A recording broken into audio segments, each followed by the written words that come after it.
السلام علیکم ورحمۃ اللہ وبرکاتہ۔ جی آج ہم کریں گے سورۃ البلد کی نیکسٹ آیات کریں گے، آیت نمبر 13، پھر 14، پھر 15 اور 16 تک کریں گے انشاءاللہ۔ ایک ٹاپک ہے، بہت پیاری سورت ہے ہمارے عمل کے لحاظ سے۔ اعوذ باللہ من الشیطان الرجیم، بسم اللہ الرحمن الرحیم۔ فکو، کاف سافٹ ہے اور ساتھ اگلا دوسرا موٹا کاف بھی آ رہا ہے، ایسے فکو فکو فکو رقبہ۔ لاسٹ پہ گول تا ہے، جب اگر ہم یہاں وقف کرتے ہیں رکتے ہیں تو یہ گول تا جو ہے وہ ہاتھ ساکن ہو جاتا ہے، ٹھیک ہے۔ فکو رقبہ، رو او ہیوی ہے لیکن دیکھیں سب کی حرکات ایک ایک ہے۔ فکو، کاف کی حرکت ایک، رقبہ، فکو رقبہ، فکو کاف باریک رہے گا، آگے رو اور قوف دونوں موٹے ہیں، رقبہ، کوئی بھی حرکت نہیں بڑھے گی، ٹھیک ہے۔ حرکات کا بہت خیال رکھنا ہے کہ ایک حرکت ہے، زبر کے ساتھ الف ہے تو ہم 2 کریں گے، پیش کے ساتھ واو ہے تو 2 کریں گے، ٹھیک ہے۔ نیکسٹ او ای تو ہیوی ہے اور کلکلا بھی ہے، جب تو ساکن آتا ہے تو کلکلا ہوتا ہے، تو ابھی تا ساکن ہے تو اس لیے ہم یہاں پر کلکلا کریں گے۔ او ای تو آمون، او ای تو، او ایسے، او او اطعام، او اطعام، او اطعام۔ آگے فا ہے، آپ کو یہ پنک لیٹر نظر آ رہا ہے، یہاں ہم نے اخفا کرنا ہے، تھوڑا سا نون، اطعامن تنوین ہے، جو نون ساؤنڈ ہے اس کو تھوڑا سا ہم نے ٹائم دینا ہے۔ او اطعام سے ہم کہیں گے اطعام فی، اب فی یہاں 2 حرکت کے ساتھ ہے کیونکہ فا کو دیکھ رہے ہیں نا، زیر کے ساتھ یا بھی ہے، جب کسی بھی لیٹر کو زیر کے ساتھ یا آئے یا کھڑی حرکت آئے، کھڑی زیر آ جائے تو 2 حرکت کریں گے، ادروائز سمپل زیر ہوگی تو ہم پھر سنگل ہی حرکت کریں گے، ٹھیک ہے۔ فی یومن، فی یومن، اور پھر آپ دیکھ رہے ہیں نا من، میم کے بعد پھر ذال آ رہا ہے اور یہ پنک لیٹر ہے، یہاں پر بھی ہم نے اخفا کرنا ہے۔ اخفا ہوتا ہے کہ ناک میں تھوڑی دیر، نوز میں تھوڑی دیر نون کی ساؤنڈ کو رکھنا۔ فی یوم ذی مسغبہ، ذی جیسے فی 2 حرکت تھی، ایسے ذی کو بھی زال کو زیر کے ساتھ یا بھی ہے، تو یہاں فی اور ذی دونوں سیم ٹائم ہوگا۔ فی یوم ذی مسغبہ، فی مسغبہ، مس میں سین ساکن ہے تو سین کا خیال رکھیں گے، مس ایسے، مس، سین کی سیٹی بھی کلیئر ہوگی اور سین کا ٹائم یعنی 1.5 1.5 حرکت کا، مس ایسے، مس مس غو، مس غو، مس غوبہ، مس غوبہ، فی یوم ذی مسغبہ، مسغبۃ ہے، جب رکیں گے تو گول تا جو ہے ہا ساکن بن جائے گا۔ یہ ریڈ کیوں ہے؟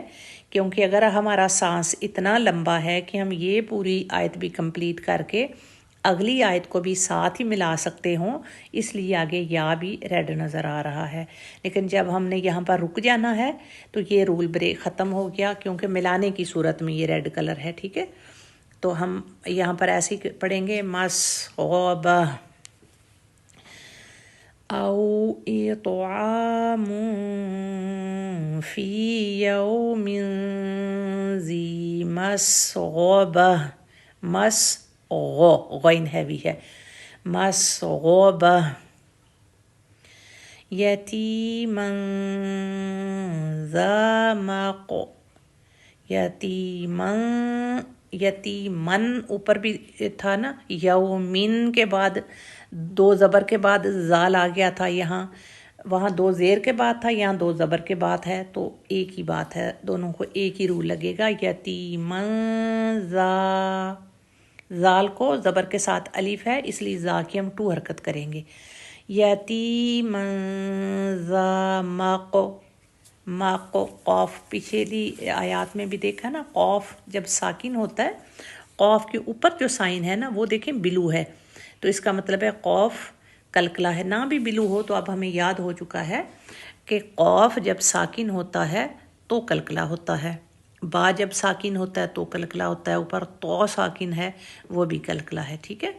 مقربہ، مقربہ، مقربہ، یتیما ذا مقربہ، یتیما ذا مقربہ،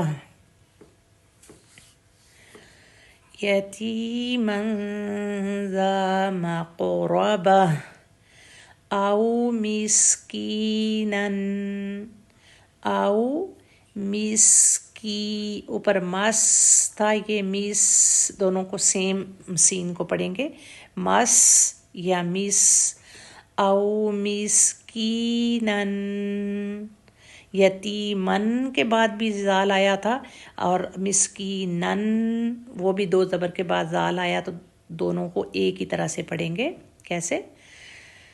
او مسکینا ذا مقربہ، ذا مقربہ، او مسکینا ذا مقربہ، ٹھیک ہے۔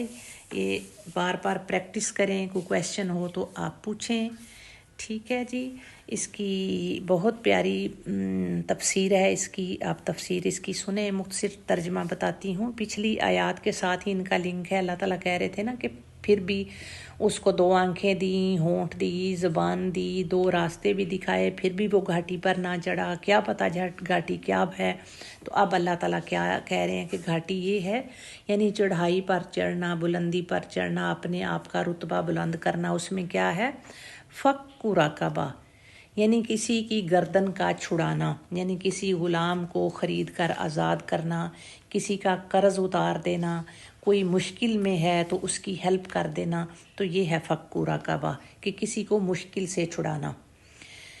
آگے کیا؟ او اطعام فی یوم ذی مسغبہ، بھوک کے دن کسی کو کھانا کھلانا، بھوک کے دن یعنی کھانا کھلانے کا بار بار قرآن میں آتا ہے کہ مسکین کو، غریب کو، مسکین کو، بھوکے کو کھانا کھلانے کا بہت اجر ہے، بہت زیادہ ضرورت ہے، بار بار قرآن میں اللہ تعالیٰ بہت زیادہ اس بات کا اصرار کرتے ہیں کہ مسکین کو، غریب کو کھانا کھلائیں، ٹھیک ہے۔ آگے سورۃ فجر میں بھی آئے گا، اور بھی بہت ساری جگہ پہ بہت زیادہ تاکید آتی ہے کہ مسکین کو کھانا کھلائیں، تو انشاءاللہ آگے ہے یا مسکین قرابت دار، تو ان میں مسکین اگر قرابت دار ہے، یتیم کا بھی بہت حق ہے، یتیم قرابت دار ہو، یعنی یتیم کا تو ویسے ہی بہت حق ہے، بہت زیادہ حق ہے، بہت اجر ہے، ایسے کہ کسی یتیم کی کفالت کرنا ایسا ہے جیسے آپ پوری زندگی میدان جنگ میں گزارتے ہیں، اپنی مال اور جان سب قربان کر دیتے ہیں، اتنا اجر ہے کسی یتیم کا کی ٹیک کیئر کرنے کا۔ اگر ہمیں پتہ چل جائے تو ہمیں قرآن اندازی ڈال کے تو ہم کہیں کہ میرا حصہ ڈال دیں، اللہ تعالیٰ ہمیں عمل کی توفیق عطا فرمائے۔ یہ یتیم ہے اور پھر وہ قرابت دار بھی ہے، تو پھر تو آپ کا زیادہ حق ہے۔ یا مسکین ہے خاکسار، یعنی بہت مسکین کے بیچارہ مٹی میں ملا ہوا ہے، خاکسار بہت مسکین ہے، اس کی ہیلپ کرنا، رشتہ دار ہو تو یہ دیکھیں، یہ یعنی آسان کام نہیں ہے، اس سب میں آپ کا مال لگتا ہے، تو مال خرچ کرنے سے ہی آپ اس گھاٹی پر چڑھ سکتے ہیں۔ دیکھیں، کسی کے گردن کا چھڑانا، کسی کو آزاد کروانا، کسی کو قرض سے نجات دلانا، کسی کو مشکل میں اس کی ہیلپ کرنا، کسی کو بھوکے کو کھانا کھلانا، یتیم کی مدد کرنا، مسکین کی مدد کرنا، تو سب میں آپ کا آف کورس پیسہ لگتا ہے، خرچ ہوتا ہے۔ اللہ تعالیٰ ہمیں دے اور حلال کے جائز کاموں میں خرچ کرنے کی توفیق عطا فرمائے، کیونکہ مال کی محبت جو ہے وہ آپ اللہ کی راہ میں خرچ کریں تو انشاءاللہ ہم بلندیوں پر چڑھیں گے۔ اللہ تعالیٰ ہمارے لیے آسانیاں عطا فرمائے۔ جزاکم اللہ خیراً۔